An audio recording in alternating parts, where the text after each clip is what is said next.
आदरणीय दर्शकबिन नमस्कार। मिथिला नेपाल टेलिभिजनको यो मिथिला दर्पणमा यहाँ सबैलाई स्वागत गर्दछु। म प्रेम चन्द्र। सधैँ चाहिँ आज पनि मिथिला बहस भित्र हामी सांस्कृतिक प्रमोसन गर्छौं। संस्कृति जुन नेपालमा छरिएर रहेको छ ती विभिन्न संस्कृतिहरूलाई राष्ट्र संस्कृति कसरी बनाउने, विभिन्न पर्व तिहार, यो देश जो एकल पहिचानबाट ग्रसित लामो समयसम्म एउटै संस्कृतिलाई राष्ट्र संस्कृति मान्ने परम्पराको अन्त गर्दै अब हामी चाहन्छौं नेपालको हरेक भूभागमा मनाउने संस्कृति राष्ट्र संस्कृति बनोस्, अनि मात्रै भावनात्मक एकीकरण जाग्न सक्छ।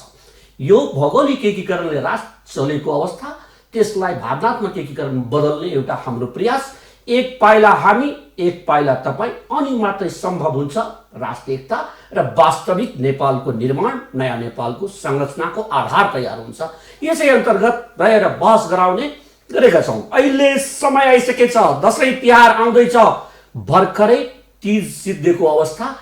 तीज यतातिर थियो भने मधेसतिर चौठी चाँद, चौडचन गइसकेको अवस्था छ। यहाँहरूको माझ हामी ती दुईटै कुरालाई प्यारलली समानान्तर रूपले ल्यायो। त्यस्तै गरेर अहिले अब जितियाको माहौल चलिरहेछ। विशेष गरेर मधेस भूभागमा बसोबास गर्ने मधेसी समुदायले मनाउने यो जितिया पर्वको महत्त्व कस्तो छ, के छ महत्त्व, किन मनाइन्छ, कसरी मनाइन्छ र यसको राजनीतिक संरक्षण कस्तो छ, वैज्ञानिक आधार के छ, यी कुराहरूमाथि बहस गर्नको लागि आज हामी अतिथि यहाँहरू माझ ल्याएका छौं। हाम्रो आजको अतिथि हुनुहुन्छ, पहिलोमा हामी अन्जु झा जो प्राध्यापक हुनुहुन्छ, उहाँलाई हामी स्वागत गर्न चाहन्छौँ। अन्जुजी, तपाईँलाई स्वागत छ हाम्रो स्टुडियोमा। आराम हुनुहुन्छ? एकदम। अझै हामीसँग दोस्रो अतिथि पनि ल्याएका छौँ जो राजनीतिक क्षेत्रमा आफ्नो अमिट छाप छोड्नु भएको छ। उहाँ लामो समयदेखि राजनीतिक सङ्घर्ष र संस्कृतिलाई राजनीतिले संरक्षण गर्नुपर्छ, न कि संस्कृतिले राजनीतिलाई। आज हामीसँग दोस्रो अतिथि हुनुहुन्छ नीलम वर्माजी, जो जसपाको नेता हुनुहुन्छ अहिले। नीलम वर्माजीलाई पनि हामी स्वागत गर्न चाहन्छौँ। स्वागत छ तपाईँलाई हाम्रो स्टुडियोमा। धन्यवाद, नमस्कार। आराम कुशल हुनुहुन्छ? एकदम आराम। अब हामी कुराकानी सुरु गर्न सक्छौँ। यो जितिया आइसकेछ, यो के हो यो जितिया पावन भनेर तपाईँहरू भन्नुहुन्छ, के रहेछ यो जितिया पावन?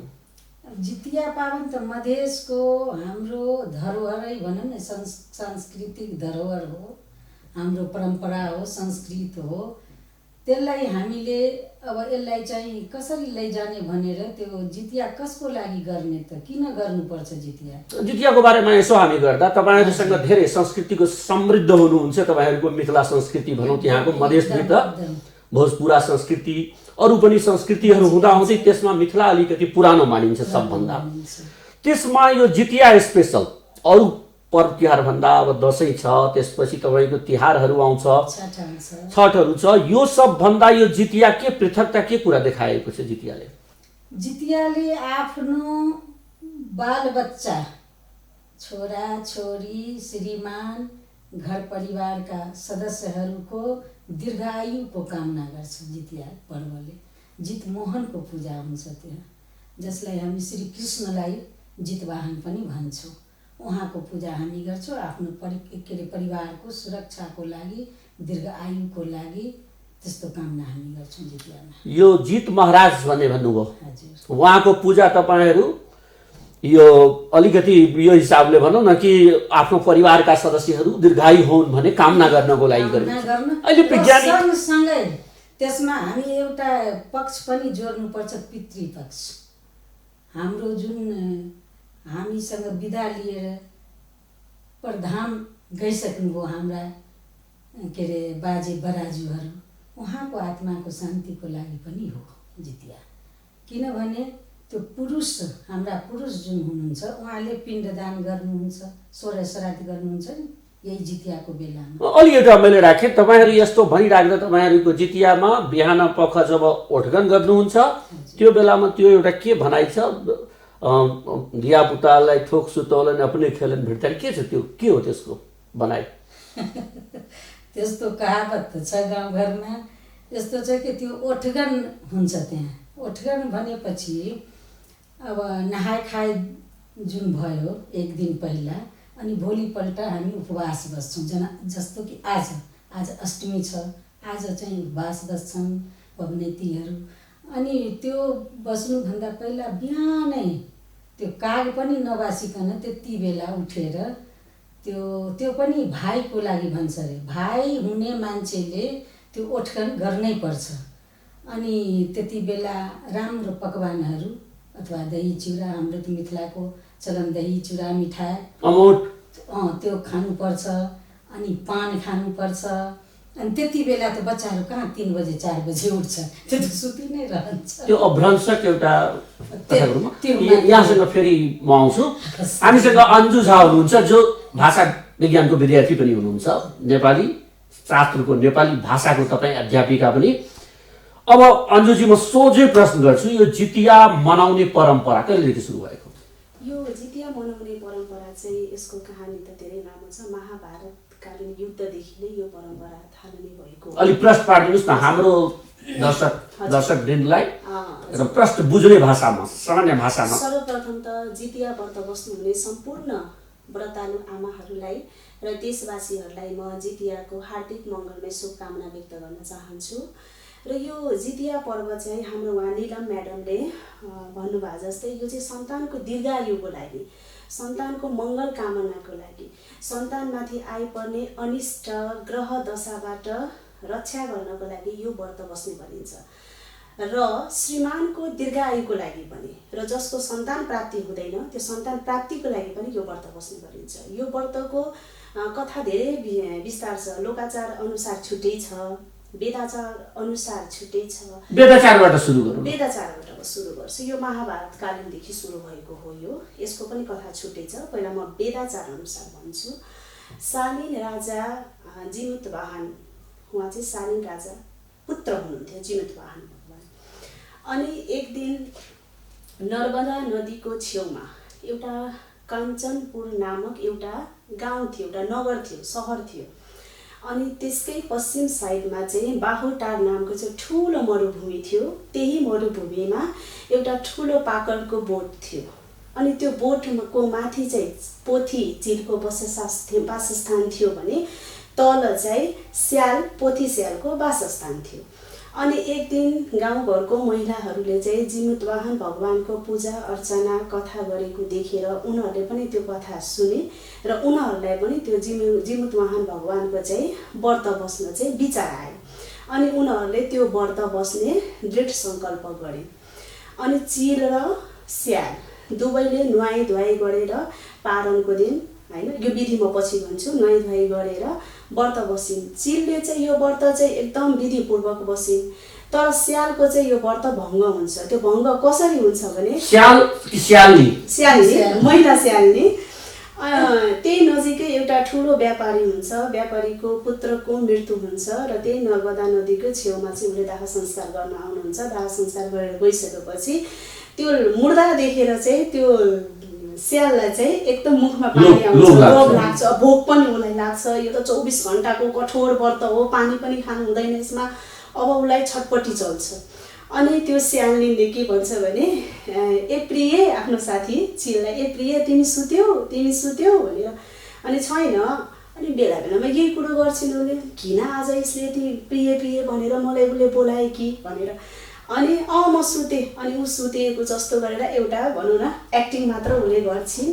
स्याल चाहिँ गएर त्यो मुर्दालाई चाहिँ मजाले पेटभरि खान्छन्। खाइसकेपछि अनि अझ मासु पनि आएर त्यो खोलामा पखाली गरेर त्यो रुखको फेदामा राख्छिन् उसले। अनि त्यसपछि भोलिपल्ट बिहान पारण हुन्छ। चिल चाहिँ पारणको लागि पुरा विधिपूर्वक पारण गर्छिन् उसले, आफ्नो व्रत तोड्छिन्। अनि स्याललाई पनि, ए प्रिय हिँड न अब पारण तोड्न, म अहिले जान्न, गाउँघरको महिला आइसकेपछि अनि म जान्छु भनेर पहिले खाइसकेको हुन्छ, होइन। अनि उसले आनाकानी गरेकी हुन्छ उसले। अनि त्यसपछि चाहिँ चिल चाहिँ ल ठिकै छ, तिमीलाई जे मन लाग्यो गर, म जान्छु भनेर ऊ चाहिँ विधिपूर्वक पालना गर्छिन्। पालना गरिसकेपछि अनि उसको व्रत सम्पन्न हुन्छ। अनि उनीहरूले व्रत बस्दाखेरि भगवान्सँग, जिमुतवाहन भगवान्सँग चाहिँ एउटा वरदान मागेको हुन्छ। त्यो मैले बिर्सेँ बिचैमा कि म यो व्रत, अनि जिमुतवाहन भगवान प्रसन्न हुन्छ, तिमी के वर माग्छौ माग। अनि म चाहिँ यो व्रत बसिसकेपछि मलाई अर्को जुनीमा चाहिँ मानव योनिमा चाहिँ मेरो जन्म होस् भनेर। अनि त्यही वर उहाँले चाहिँ जीमुत वाहन भगवानले प्रदान गर्नुहुन्छ र दुवैजनाको व्रत गरिसकेपछि एक दिन मृत्यु हुन्छ। मृत्यु भइसकेपछि दुवैजना ब्राह्मण कुलमा एउटै दिदी बहिनीको रूपमा दुवैको जन्म हुन्छ। जेठी चिलको नाम चाहिँ सिलवती हुन्छ, बहिनी जुन स्याल हुन्छन् उसको नाम चाहिँ कपुरवती हुन्छ। अनि दुवैजनाको विवाह हुन्छ। शिलावतीको विवाह चाहिँ बुद्धिसेनसँग हुन्छ अनि कपुरवतीको विवाह चाहिँ त्यही नगरको राजा मलयकेतुसँग हुन्छ। अनि शिलावतीको चाहिँ अब के भन्छ उता एकदम सत्यवती हुन्छ, एकदम धर्म कर्म निष्ठा गर्ने अनि उसको 7वटा पुत्र जन्मिन्छ। सबै पुत्र एकदम यशस्वी तेजस्वी हुन्छ होइन। अनि यो कपुरवतीको चाहिँ के हुन्छ भने सन्तान जन्मिने बित्तिकै उसको मर्छ कि एउटा पनि सन्तान बाँच्दैन अनि ऊ एकदम दुखी हुन्छ। अनि त्यसपछि अब सन्तानको पीडामा चाहिँ एकदम त्यो व्याकुल हुन्छ। अनि त्यसपछि आफ्नो दिदीको सन्तान चाहिँ सबै ढपक्क बलेको राम्रो देखेर उसलाई चाहिँ एकदम डाहा हुन्छ, ईर्ष्या हुन्छ। अनि आफ्नो त्यो दिदीको 7वटा सन्तानलाई चाहिँ मार्ने षड्यन्त्र उनले बुन्छन् होइन। अनि आफ्नो दूतद्वारा चाहिँ उसले 7वटा सन्तानको घाँटी काटेर एउटा ठुलो थालमा भनौँ परातमा राखेर अनि रातो कपडाले सजाएर आफ्नो दिदी शिलावतीको घरमा चाहिँ कोसेलीको रूपमा पठाउँछ। अनि उता त्यो दिन चाहिँ जीमुत वाहन भगवानको उसले व्रत बसेकी हुन्छ। त्यो दिनको यो घटना हो। अनि जीमुत वाहन भगवानले चाहिँ उसलाई चाहिँ त्यो उसको 7 पुत्रको चाहिँ धारमा चाहिँ हाम्रो यो शरीरको अरु भाग जुन छ टाउकोसँग त्यसमा चाहिँ अमृत छर्केर जिउँदो बनाइदिनुहुन्छ। अनि 7 पुत्र उहाँको चाहिँ घरमा जान्छ। अनि त्यो जुन काटेको त्यो हुन्छ घाँटी त्यो चाहिँ नरियलको रूपमा परिणत हुन्छ होइन। त्यो नरियल चढाउने त्यही रहेछ, त्यही दिनदेखि नरियलको रूपमा परिणत हुन्छ होइन। अनि त्यसपछि यो कुरा चाहिँ शिलावतीले थाहा हुँदैन। अनि कपुरवती चाहिँ एकदम खुसी हुन्छ, उसको पनि पुत्र अब मैले यस्तो गरिसकेँ भनेर। तर उसलाई चाहिँ उथल पुथल भइसक्छ। अहिलेसम्म कुनै न्युज आएको छैन, कुनै खबर आएको छैन, त्यहाँ त एकदम शोकाकुलको वातावरण होला। अनि त्यसपछि उसले आफ्नो दूतलाई पठाउँछ, तिमी गएर एकपल्ट शिलावतीको घरमा जाऊ, त्यहाँको माहौल कस्तो छ बुझेर आऊ न भनेर उसले आफ्नो दूतलाई पठाउँछ। दूतलाई पठाइसकेपछि त उसको 7वटै पुत्र एकदम खुसी होइन। त्यो नरियल खाइराखेको हुन्छ, त्यो प्रसाद खाइराखेको हुन्छ होइन। अनि त्यसपछि आएर उसले कपुरावतीलाई भन्छ, महारानी यो त अचम्म भयो के त, हजुरले जुन षड्यन्त्र बुन्नु भएको थियो मेरै आँखाको अगाडि मैले नै गरेँ, उहाँको छोरो त सब जिउँदै हुनुहुन्छ भने यो कसरी भयो त, हुनै सक्दैन त। अनि त्यसपछि उसलाई आफै कस्तो छटपटी चल्छ, आफै जान्छ ऊ। अनि गइसकेपछि सेम त्यही दृश्य उसले देख्छ। अनि ऊ रिसले झन् चुरमुरिन्छ। अनि त्यसपछि आफ्नो दिदी शिलावतीलाई सब षड्यन्त्र भन्छन् उसले। अनि भनिसकेपछि ऊ त सत्यवती हुन्छ, उसले पूर्व जन्मको कुरा पनि उसलाई याद हुन्छ। उसले सबै कुरा आफ्नो बहिनीहरू चाहिँ हेर कथा पुरै सुनाएपछि ऊ कन्भिन्स हुन्छ कि अब हामीले पनि यही अनुसार गर्नु पर्यो, धोका दिनु भएन। त्यसपछि व्रतको सुरुवात भयो। त्यसपछि व्रतको सुरुवात भयो। त्यसपछि यो व्रतमा के भनिन्छ भने अलिकति यहाँ म रोके बीचमा यो व्रतको सुरुवात म व्रत एक पाटो राखौँ, व्रत अरू पनि हुन्छ, तीजहरूको हुन्छ, धेरै पर्वहरू तपाईँको व्रत सप्ताहैमा 2टासम्म व्रत गर्ने महिला धेरै छन् तपाईँहरूको मिथिला संस्कृतिमा। तपाईँ यो भन्नुहोस् यो राति उठेर खाने अरू व्रतमा छैन, यो व्रतमा खाने के हो? यो व्रतमा खाने किन राति उठेर खाने यो किन चलन छ भने अब उहाँ म्यामले भने जस्तै होइन उठगनबाट भनिन्छ। यो उठगन हो, यो पनि एउटा विधि हो। अर्को के भने सबै बेलामा यो राति उठेर खाइँदैन। कुनै बेलामा साइत जुर्यो भने उठगन गरिन्छ, कुनै बेला साइत जुरेन भने उठगन गरिँदैन। जस्तै यसपालि उठगन छैन, यसपालि 10:10 चाहिँ अष्टमी सुरु भइसकेको छ। त्यही भएर यसपालि उठगन हुँदैन। भए पनि आफ्नो सन्तानहरूलाई चाहिँ त्यो कानुन विपरीत, धार्मिक कानुन विपरीत थियो। अलिक तपाईँसँग फेरि हामी होला, हामीसँग निलम हुनुहुन्छ। निलम वर्माजी, उहाँले एउटा कुरा भन्नुभयो कि त्यो लीलावतीको कपुरवतीको कथा भन्नुभयो, त्यसमा 2टा बतीहरूको कथा मात्रै आयो के?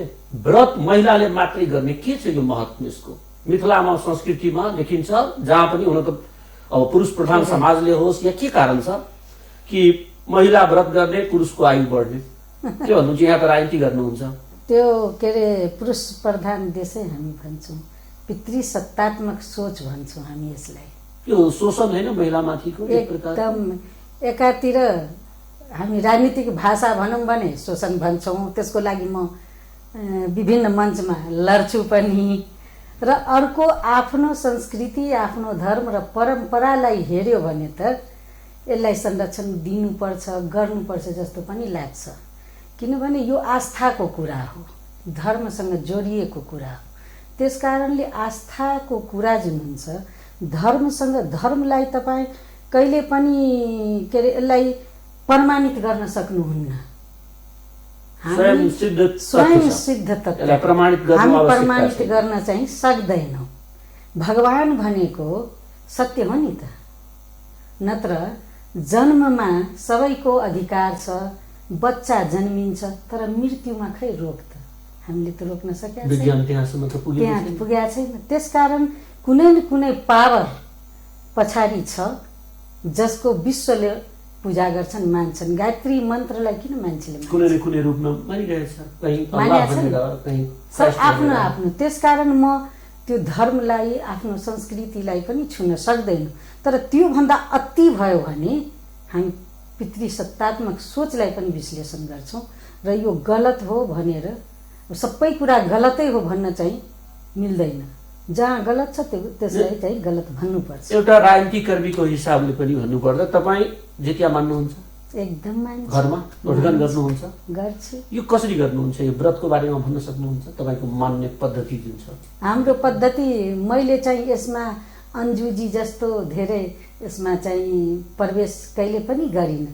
मैले आफ्नो परम्परा, मेरो आमाले गर्नुहुन्थ्यो, मेरो सासूले गर्नुहुन्थ्यो, अनि त्यही हेरेर म चाहिँ त्यसमा गरेँ।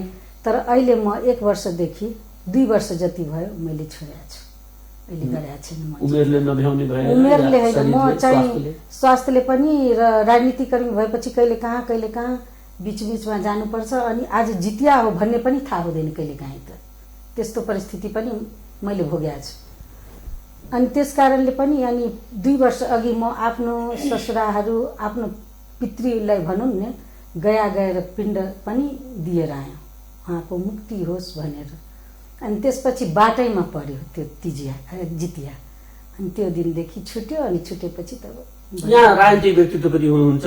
पहिलो संविधान सभामा संसदको रूपमा संविधान सभाभित्रै हुनुहुन्थ्यो। यहाँले जितिया पावन जो तपाईँहरूको एउटा विशेषता, जो मिथिलाको विशेषताको रूपमा पनि जानिन्छ, जो मधेसको विशेषताको रूपमा मनाइन्छ, यो पर्वको लागि राष्ट्रियकरण गर्न, यसलाई अलिकति देशभरि नै यसको प्रचार प्रसार होस् भन्ने नीलम वर्माले के पहल गर्नुभयो?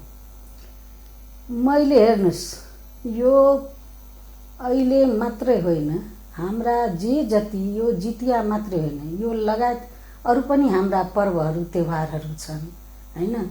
यसलाई राष्ट्रियकरण गर्नुपर्छ। पहिला त हामी बहाना पनि गर्थ्यौँ, सङ्घीय सरकार एकल राज्य थियो, अब त प्रदेश पनि छ। अब प्रदेशको सरकारले यसको संरक्षण गर्नुपर्छ। त्यो कागजले मात्रै होइन, मुखले भनेर मात्रै होइन, कार्यान्वयनमा ल्याउनुपर्छ।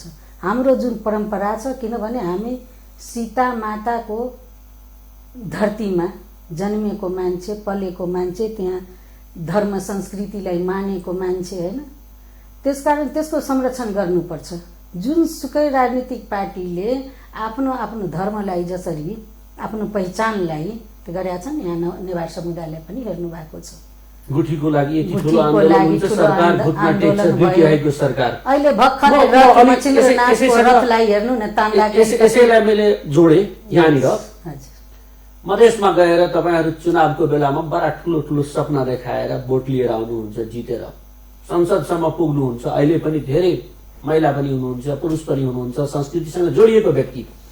आखिर कुनै समुदायको उत्थान उसको संस्कृतिबाट हुन्छ। तर संस्कृति सम्बन्धी मुद्दा दोष लाग्ने गर्छ तपाईँहरूलाई। मैले भनेको होइन, आम जनताले भनेको कुरा मैले राख्न चाहे। गुनासो छ उहाँहरूको जितेर आउनुहुन्छ, आफ्नो संस्कृति, आफ्नो जात, आफ्नो पहिचानको आधारमा यहाँ आएर आफूलाई राष्ट्र नेताको छवि बनाउने प्रयास गर्नुहुन्छ। सत्यता छ? म राष्ट्र नेता सत्यता छैन भन्न त मिल्दैन।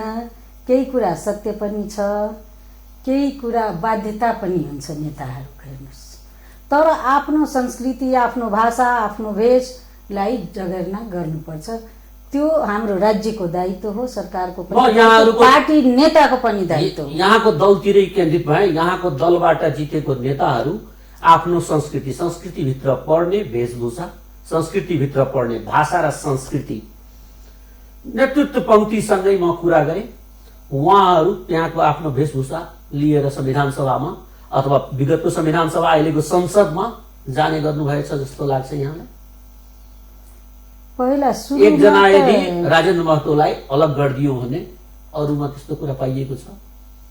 सुरुमा त मैले धेरै त्यस्तो देखा पनि थिएँ। हामी त त्यस्तो संस्कारबाट राजनीति गरेको आएको मान्छे हौँ। गजेन्द्र नारायण सिंह त्यति बेला जुन बेला पार्टीलाई बन्देज पनि थियो के अरे तपाईँको यो शाहीकालमा, त्यति बेला उहाँ धोती कुर्ता लगाएर जानुभएको थियो। हाम्रो त क्लास त्यहाँबाट सुरु भएको छ। हामी पहिलो संविधान सभाको बेलामा पनि हाम्रो चाहिँ वेशभूषा छ, थारूको छुट्टै हुन्छ होइन, हाम्रो छुट्टै छ, त्यो अनुसारको पनि हामी कपडा लगाएर त्यहाँ शपथ ग्रहणमा पनि गएको थियौँ। र प्रायः जसो हुन त कपडा सजिलोको लागि पनि लगाउँछ। अब जाडोमा तपाईँलाई धोती लगाउन अलिक गाह्रो हुन्छ काठमाडौँमा हाउस जाँदा। तैपनि आफ्नो प्राथमिकतामा आफ्नो वेशभूषा भाषालाई चाहिँ राख्नुपर्छ। मानिस भाषा आज मैथिली भाषा छ, भोजपुरी छ, बज्जिका छ होइन, जे जति हाम्रो भाषा छन् अवधि छ, त्यसलाई चाहिँ शपथ खानसम्म ठिक होइन, पछि पनि राख्नुपर्छ। होइन भने हामी जस्तो नेता के काम? नेताले त्यो बिर्सियो भने तपाईको पार्टीको धेरै नेताहरू शिक्षा मन्त्री बनिसक्नुभयो।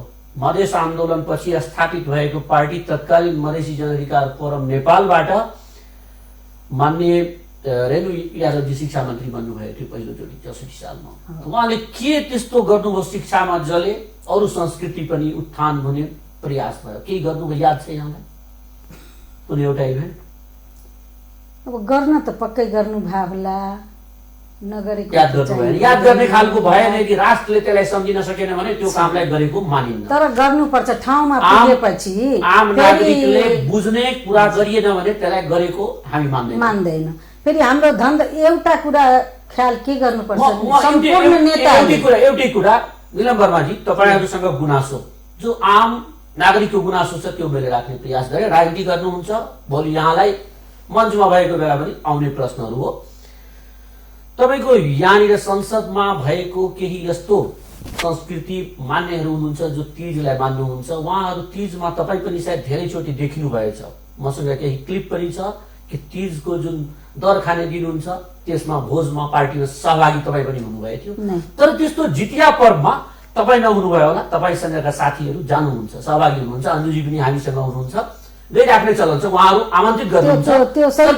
जितियाको ओठगनमा अरू समुदायको अरू संस्कृति मान्नेहरूलाई हामी सहभागी गर्ने वातावरण सामूहिक रूपले बनाउन सक्ने अवस्था हुन सक्छ? मनाउँछ। म एउटा कुरा के जानकारी दिउँ भने, म के अरे तीज म पनि म गर्छु मेरो परिवारमा। फेरि तराईमा के छ, कति परिवारमा तीज हुन्छ कतिले हुँदैन, हाम्रो चलन चाहिँ भन्छ। तर मेरो सासूले गर्नुहुन्थ्यो, म पनि गर्छु तीजैले पनि। तर तीज गर्दैमा म घर घरै त्यो गएर बोलाएपछि यस्तो गर्नुपर्छ भन्ने मान्यता म राख्दिनँ। सेलिब्रेसनमा विश्वास राख्नु? मलाई विश्वास छैन। त्यो व्रतको भगवानको पूजा गर्ने हो, भगवानमा आस्था छ मेरो। म नास्तिक होइन, नास्तिक भए त म कम्युनिस्ट हुन्थेँ। त्यो चाहिँ छैन। तर तपाईँलाई जानकारी के दिउँ भने, यो जितियाको यो कोरोनाले गर्दा यसपालि भएको छैन, म धेरैचोटि त्यसमा सहभागी भएको छु। मैथिल महिला समाज भनेर यहाँ छ, त्यसको केन्द्रीय कार्यालय छ। केन्द्रीय हाम्रो सदस्यहरू धेरै, अध्यक्षजी अञ्जला झा हुनुहुन्छ अध्यक्ष। उहाँले कार्यक्रम राख्नुहुन्छ, साङ्गीतिक प्रोग्राम पनि हुन्छ त्यहाँ, खानपान पनि हुन्छ र ओपेन छ त्यहाँ। फलानु जातले जान्छ उसले गर्छ मात्रै होइन, संस्कृतिलाई सबै जात जाति त्यसमा सहभागी हुन्छ। म 2-3 चोटि त्यसमा भाग लिएको छु। त्यसकारणले म भन्छु यो महिलाले नै धानेको, नेताले होइन, महिलाले धानेको छ। तर हामी कतिचोटि मैले देखेको छु त्यो मञ्चमा नेताहरूलाई पनि बोलाइएको छ। लास्ट इयर भन्दा त्यो भन्दा गएको लास्ट इयरमा महन ठाकुरजी त्यसमा जानुभएको। फेरि म आउँछु यहाँसँग। हामीसँग अन्जुजी हुनुहुन्छ। अन्जुजी, तपाईँ बडा सांस्कृतिक महत्त्व त्यसको बताउनु भयो। अब विधि, किनभने अहिले के भइरहेको छ, तपाईँको सांस्कृतिक विचलन नै एक प्रकारको भन्न सकिन्छ। पश्चिमी संस्कृति पूर्वी संस्कृतिमाथि हावी हुने, जिन्स प्यान्ट साडीमाथि हावी भएर तपाईँहरूकै समाजको धेरै चेलीबेटीहरू पोसाकमा आइसक्नु भएछ। भाषा परिवर्तन गर्न सुरु गरिसके, ब्रोकेन नेपाली सुरु भइसकेको छ। अब ब्रोकेन मैथिली पनि आइसक्यो होला, ब्रोकेन भोजपुरी आइसक्यो होला। समाज कतातिर जाँदैछ? यो बीचमा जितिया मान्न चाहने पनि केही छन्, तर उनलाई बाहिर बसेको कारणले थाहा नहुन सक्छ। के विधिबाट अहिले विधिको बारेमा तपाईँ भनिदिनुहोस्। जितिया व्रत चाहिँ खास गरेर सप्तमीदेखि नै सुरु हुन्छ हैन। हिजो जस्तो सप्तमी थियो, सप्तमीको दिनलाई चाहिँ नहा खाए भनेर भनिन्छ। र नहाई खाए भनेको नुहाउने त्यो नुहाई खाने। हजुर, खानामा केही विशेष त्यसमा? म भन्छु नुहाई धुवाई गरेर। अनि यो चाहिँ विशेष गरेर कुनै खोलाको धारमा गएर या पोखरीमा या इनारमा गएर मान्ने परम्परा छ। तर अहिले सहरिया बजारमा बसेको हुनाले त्यो सम्भव छैन। त्यही भएर यो बाटामा पानी राखेर या बारीमा अलिकति खनेर त्यसलाई पानी भरेर पोखरीको रूपमा या इनारको रूपमा आर्टिफिसियल पोखरी बनाउने हो, त्यसलाई मानेर चाहिँ त्यसमा जीमूत वाहन भगवान, चिल अनि स्याल अनि त्यसपछि आफ्नो पितृदेवहरूको नाममा चाहिँ खर र करु तेल। करु तेल भनेको खाने तेल, तोरीको तेल, खर भनेको त्यसको पिना चढाएर फूल अक्षता सबै चढाएर अनि ढोकिन्छ। सूर्यदेवलाई पनि आह्वान गरिन्छ। आह्वान गरिन्छ। यसमा भिटामिन डी ऊर्जा दिनुस्, भिटामिन डी ऊर्जा दिनुस्। अनि त्यसपछि गएर घरमा चाहिँ यसमा स्पेशल मरुवा र माछ खाने चलन छ। र मरुवा भनेको कोदो र माछा भनेको सबैलाई थाहा छ, माछा खाने चलन छ भने शाकाहारीहरू ले चाहिँ नोनीको साग र मरुवाको रोटी उहाँहरूले खानुहुन्छ भने विधवाहरूले पनि यो व्रत बस्नुहुन्छ। र विधवाहरूले चाहिँ यो व्रतमा चाहिँ मरुवा र नोनीको साग, झिम्मीको साग त्यसरी खाइसिन्छ उहाँहरूले हैन। अनि यो व्रत चाहिँ कुनै कुनै बेलामा 24 घण्टाको हुन्छ, कुनै कुनै बेलामा चाहिँ 36 घण्टाको हुन्छ हैन। जस्तै यसपालि चाहिँ 24 घण्टाको मात्र छ। र अष्टमी तिथि, असोजको अष्टमी तिथिमा चाहिँ कृष्ण पक्षको अष्टमी तिथिबाट यो व्रत सुरु हुन्छ। यता 16 श्राद्ध हुन्छ भने यता चाहिँ हाम्रो यो व्रत सुरु हुन्छ। यो व्रतमा चाहिँ महिला 16 श्राद्धको सुरुवात भन्न सक्छु। हजुर हजुर सक्छु। महिलाहरूले चाहिँ आफ्नो तपाईहरु त्यो यो तर्पण भन्ने भन्नुहुन्छ, यो तर्पण पितृपक्षमा तर्पण गर्छौं नि, त्यो चाहिँ पुरुष शक्तिको, त्यो पुरुष शक्तिको पूजा अर्चना गरिन्छ भने यसमा महिला शक्तिको पूजा अर्चना गरिन्छ हैन। महिलाहरूले आफ्नो दिवगन्त महिलाहरूको स्मरण गरेर, आफ्नो पुर्खाहरूको स्मरण गरेर चाहिँ पनि यो दिवस मनाइन्छ यो दिन हैन। अनि त्यही नहा खाएको दिन चाहिँ यसमा मरुवा, माछ, नोनीको साग खाइन्छ। यसको धार्मिक कारण पनि छ, वैज्ञानिक कारण पनि छ, त्यो म पछि भन्छु।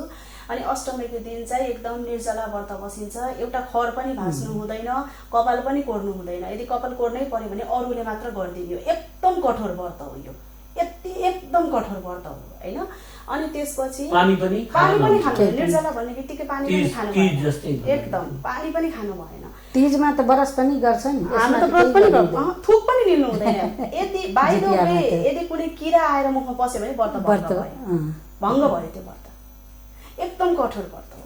र यो दिन चाहिँ के गर्छ, नुहाई धुवाई गरेर अष्टमीको दिन चाहिँ पूजा पाठ गरिन्छ। जीमूत वाहन भगवानको त्यो पहिला त अब कुशको घाँसको चाहिँ प्रतिमा बनाउँथ्यो, तर अहिले चाहिँ बजारमा विभिन्न आर्टिफिसियल मूर्तिहरू पनि आइसकेको छ। अनि त्यसपछि गाईको गोबर र माटोद्वारा चाहिँ चिल र स्यालको प्रतिमा बनाएर सिन्दुर अक्षता ठाउँ अनुसार विभिन्न पकवानहरू बनाएर पूजा अर्चना गरिन्छ। र धागो, रातो धागो चाहिँ पनि चढाइन्छ र त्यो धागो कथा सुनिन्छ। कथा सुनिसकेपछि त्यो रातो धागो चाहिँ सन्तानको शरीरमा टच गरेर माताले धारण गर्छिन्। अहिले चाहिँ त्यो धागोको सट्टा चाहिँ विभिन्न सुनको लकेटहरू पनि आइसकेको छ, जितिया लकेट भनेर भनिन्छ। र नवमीको दिन चाहिँ बिहान उठेर अनि नुहाई धुवाई गरेर हैन, अनि त्यसपछि पूजा अर्चना गरेर बाँसको पातमा चाहिँ के भन्छ अरे यो चिउरा, काँक्रो अनि गेडागुडीमा चना भए पनि हुन्छ, हरियो केराउ भए पनि हुन्छ, बाँसको पात नत्र केराको पातमा चढाइन्छ। किनभने त्यो वंशवृद्धिको लागि। मैले एउटा कुरा बाँस भनेको वंशसँग जोडिएको छ। बाँसको जति आकार प्रकार लम्बाइ बढ्छ त्यति हाम्रो वंश पनि वृद्धि होस् भनेर भनिन्छ। एउटा कुरा मैले भन्न बिर्से, जुन नहा खाएको दिन नै हामीले पितृआइन भनेर खुवाउँछौँ। पितृआइन भनेको महिला जुन हाम्रो पूर्वजहरू बितेका छन् उनको आत्माको शान्तिको लागि भोग मेटाउनको लागि, तृप्तिको लागि, हजुर यो गर्छौँ। जसरी 16 श्राद्धपछि गर्छौँ। पुरुषको लागि चाहिन्छ तिथि हजुर, अनुसार त्यसरी गर्छौँ। अनि पारणको दिन पनि यो पूजापाठ गरेर हामी चाहिँ ब्राह्मण भोजन गराएर आफ्नो शक्तिअनुसार 2-5 जतिवटा छ ब्राह्मण भोजन गराएर अनि त्यसपछि नियमअनुसार काँचो दुध र तुलसीको पातद्वारा चाहिँ पारण गरिन्छ, व्रत तोडिन्छ। त्यसपछि यहाँसँग फेरि म आउँछु भिडियोली तपाईँसँग अलिक वैज्ञानिक एनालाइसिसमा गराउन चाहेको हुँ।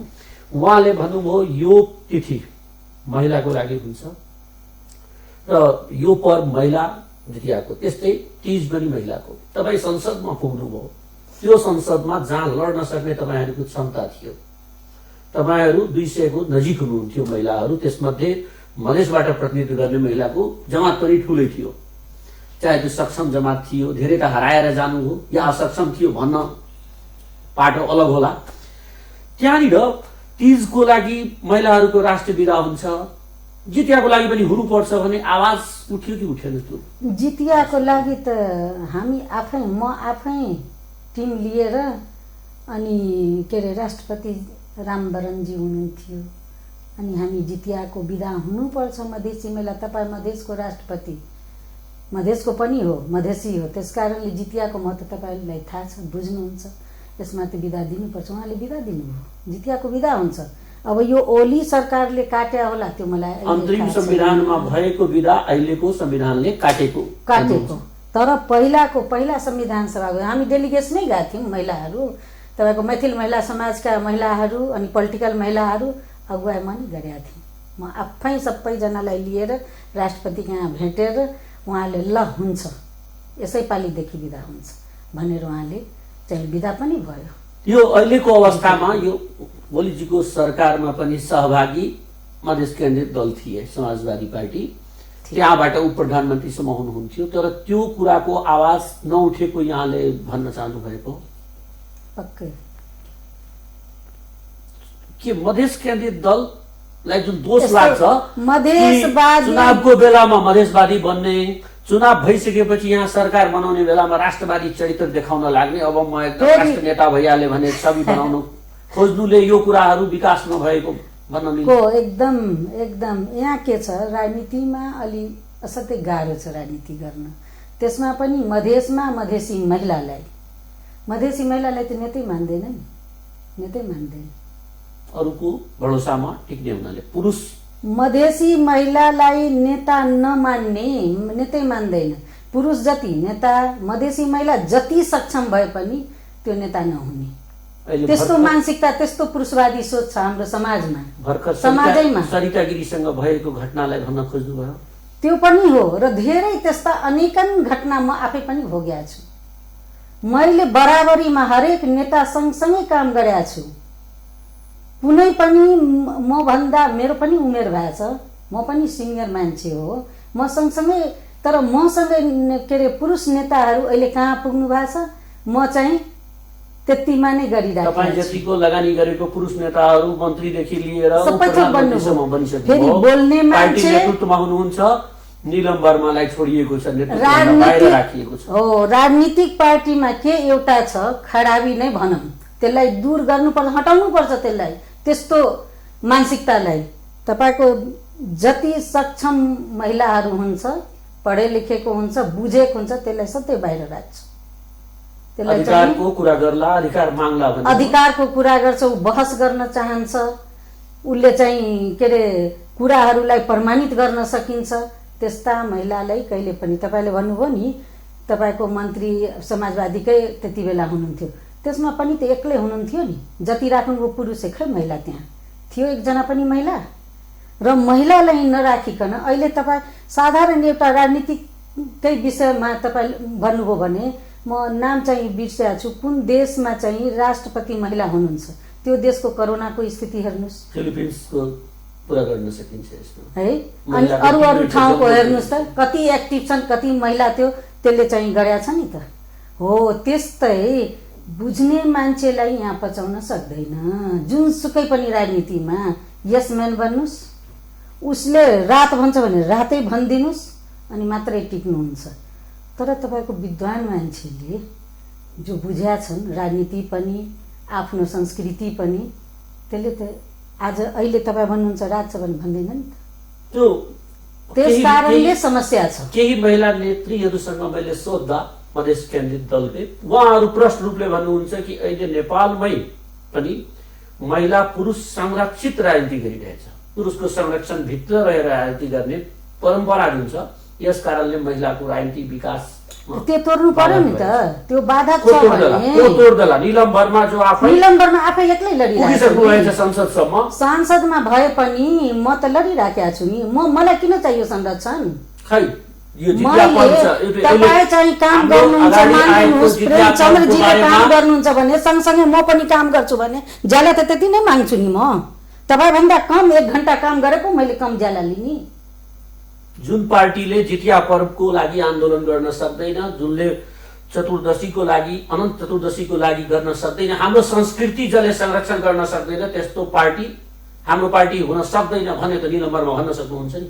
एकदम भन्न सक्छु। म त यति भन्न सक्छु, तपाईँको राजनीतिको दृष्टिकोणले हेर्नुहुन्छ भने राजनीति नै राष्ट्रको माउ नीति हो।